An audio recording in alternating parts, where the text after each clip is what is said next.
নমস্কার, শুভ সকাল। দেখো আমি এখানে সোয়াবিনের তরকারি করছি, নিরামিষ সোয়াবিন করব। এখানে মশলা বেটে নিয়েছি আদা, লঙ্কা গুঁড়ো, হলুদ গুঁড়ো আর জিরে গুঁড়ো দিয়েছি। এবারে এই তেলের মধ্যে একটু গোটা জিরে ফোড়ন দেবো, গোটা জিরে আর তেজপাতা দেবো।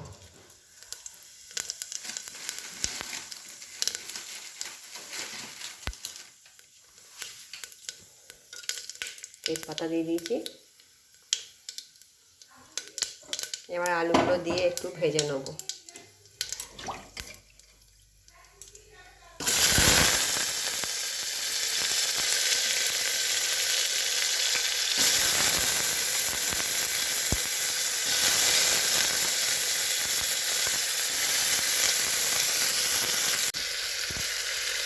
আলু আর সোয়াবিন একটু ভেজে নিচ্ছি আমি।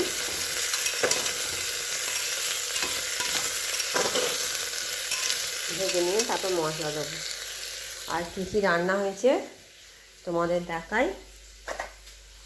এটা হচ্ছে সর্ষে শাক আর আলু শাক ভাজা, শিম ভাজা, এই যে শিম ভাজা হয়েছে, আর কপি ডাঁটার চচ্চড়ি। আমরা একটু মুড়ি দিয়ে খেয়েছি, আর ভাতে খাওয়া হবে। আর গরম গরম ডিম ভাজা করে দেবো, ব্যাস।